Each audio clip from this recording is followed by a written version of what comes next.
آپ کا کام صرف یہ ہے کہ آپ شریعت پر بات کریں، اور اگر یہ شریعت ہے تو پھر مجھے بتائیں، میں ہر چیز کے لیے تیار ہوں، لیکن یہ تو شریعت ہے ہی نہیں، سارے علماء ایک طرف ہیں، آپ کوئی اور بات کر رہے ہیں، تو یہ مہربانی کریں میرے ساتھ یہ زیادتی نہ کریں، آخر میں بھی انسان ہوں، تو یہ تو نہیں ہے کہ آپ ڈیرہ کی 6 لاکھ آبادی اس میں سے ایک بندے کے پیچھے لگ گئے کہ یہ کر رہا ہے، آپ کی بات مان بھی رہا ہوں، حالانکہ آپ نے صورتحال یوں بنا لی ہے کہ آپ بن گئے عدالت، مجھے آپ نے مجرم بنا دیا، لیکن اگر مجرم بھی بنایا ہے تو کم از کم سنیں تو صحیح، سننے کے لیے کوئی تیار نہیں ہے۔ تمام علماء کرام کا ایک متفق کا فتویٰ آیا تھا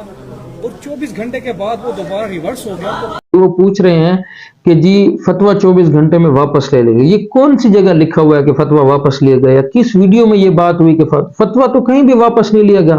فتویٰ تو نہ ہم نے کہا ہے کہ فتویٰ واپس لیں، نہ جو ویڈیو میری قاری محمد عمیر فاروقی صاحب کے ساتھ بنی ہے، نہ اس میں یہ کوئی بات موجود ہے کہ فتویٰ تو کہیں واپس ہوا ہی نہیں ہے، صرف اتنی سی بات ہوئی کہ جو فتویٰ ہوا ہے اس پر عمل درآمد کریں، تو اس فتوے کے اوپر میں نے عمل درآمد کیا، اس کے بعد مجھ سے کیا چاہتے ہیں؟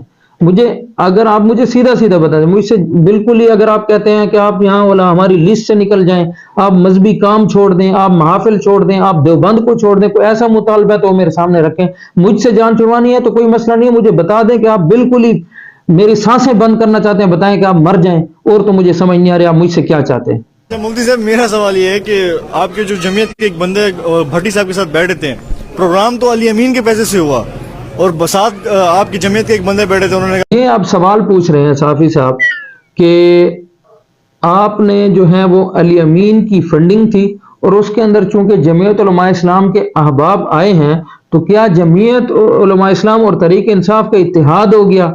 بڑی عجیب بات ہے، مطلب مجھے تو اس بات کی سمجھ نہیں آ رہی کہ اگر علی امین کسی محفل میں چندہ دے دے، اور ہے محفل نعت، حضور کی محفل ہو رہی ہے، اس کے اندر علی امین نے دے دیا چندہ، تو اس کے اندر جو جمعیت کے احباب آ جائیں گے پھر اتحاد ہو جائے گا؟ یہ کہاں لکھا ہوا ہے؟ اگر ایسا ہے اتحاد، پھر تو ابھی جو پچھلے سال ختم نبوت کانفرنس ہوئی حق نواز پارک میں، اس کے لیے جو فنڈنگ ہوئی وہ عمر امین صاحب کی طرف سے ہوئی، فنڈنگ ہوئی ان کی طرف سے، اور سٹیج پر عمر امین صاحب موجود ہیں، اور سٹیج پر حضرت مولانا اشرف علی صاحب بھی موجود ہیں، تب تو اتحاد نہیں ہوا۔ اس کو چھوڑ دیں، اس سے تھوڑا سا اور پیچھے چل جائیں، اتحاد القرآن کی محفل ہوئی، اس میں علی امین گنڈپور صاحب کا مجھے کنفرم نہیں پتا، لیکن ان کا بھی تعاون ہوگا، اگر تعاون ہوگا تو اس لیے وہ بھی سٹیج پر آئے ہیں، تو علی امین گنڈپور صاحب بھی سٹیج پر موجود ہیں، اور قائد جمعیت حضرت مولانا فضل الرحمان صاحب بھی سٹیج پر موجود ہیں، دونوں ایک ہی سٹیج پر، تب بھی اس کا کوئی اتحاد الحاق نہیں ہوا۔ میں حیران ہوں کہ ایک بندے نے چندہ دے دیا، اور میری محفل کا تو سلسلہ ہی الگ ہے، اس میں علی امین صاحب نے چندہ دیا جیسے باقیوں نے دیا، کوئی فنڈنگ نہیں ہوئی، چندہ دیا، اور حیرانگی کی بات یہ ہے کہ نہ علی امین صاحب موجود ہیں، نہ عمر امین صاحب موجود ہیں، نہ ان کا کوئی اور نمائندہ موجود ہے، اس طرف سے جو احباب آئے ہیں علماء ادھر محفل میں شریک ہوئے تو محفل کے لیے شریک ہوئے ہیں، اور انہوں نے مجھے کہا بھی تھا کہ اگر علی امین صاحب آ رہے ہیں تو ہم نہیں آ سکتے، کیونکہ ہماری ترتیب یہ ہے کہ ہم جمعیت سے الحاق رکھتے ہیں، تو ذرا مناسب نہیں۔ میں نے کہا مجھے کوئی اعتراض نہیں ہے، تو جب وہ علی امین صاحب وغیرہ آئے ہی نہیں، تب بھی آپ کہہ رہے ہیں کہ الحاق ہو گئے، تو صحافیوں کو بھی سمجھنا چاہیے کہ یہ کوئی سوال بنتا ہے۔ آخر میں اتنی گزارش کرنا چاہوں گا کہ یا تو مجھے آپ دیکھیں، اب چونکہ ویڈیو کے ذریعے مجھ تک یہ بات پہنچی ہے، اور ایسا طریقہ کار تو ہو ہی نہیں سکتا، آپ یہ بات بھول جائیں کہ آپ پہلے میری کردار کشی کر لیں، پورے ڈیرہ اسماعیل خان کے لوگوں کو بتا دیں کہ یہ ایسا ویسا ہے، اس کے بعد آپ مجھ سے یہ توقع رکھیں کہ میں آؤں اور آپ کے آگے سرنڈر کروں، معافی تلافی کروں۔ معافی تلافی آپ کوئی عدالت نہیں ہے،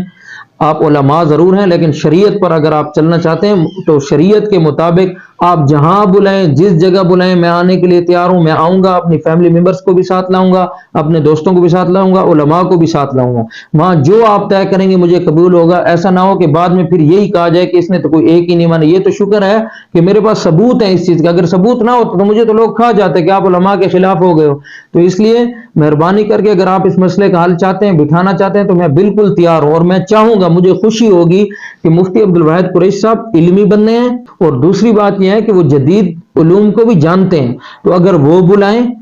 ان سے نمائندگی سب سے لے لیں علماء سے کہ میں آپ کی طرف سے ان کے ساتھ بیٹھ رہا ہوں، تو جہاں بلائیں ان کو تکلیف کرنے کی ضرورت نہیں ہے، میں خود آؤں گا، اپنے ساتھ احباب کو لاؤں گا، وہاں جو فیصلہ مفتی عبدالواحد قریشی صاحب کریں گے، جو بھی فیصلہ جو شریعت کے مطابق ہوگا، اس کے اوپر میں بھی سائن کروں گا، میرا خاندان والے بھی سائن کریں گے، میرے دوست بھی سائن کریں گے۔ حالانکہ میری کوئی مجبوری نہیں ہے،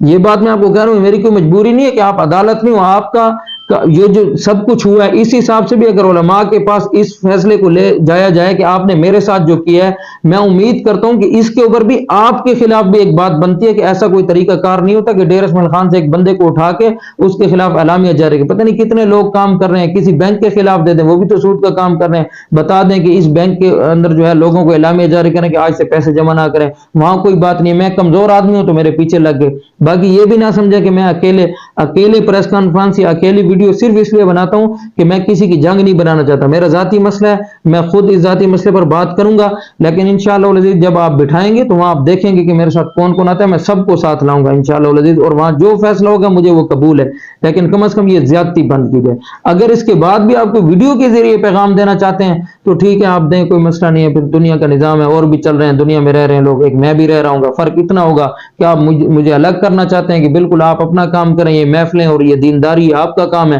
باقی ہیں میری نمازیں ہیں، میری عبادات ہیں، وہ میں خود کروں گا۔ قیامت کے دن انشاءاللہ العزیز اس کا فیصلہ بھی ہو جائے گا، اور قیامت میں معاف نہیں کر رہا، یہ میں پہلے بتا رہا ہوں، انشاءاللہ العزیز قیامت کے دن میں ایک ایک چیز کا حساب لوں گا۔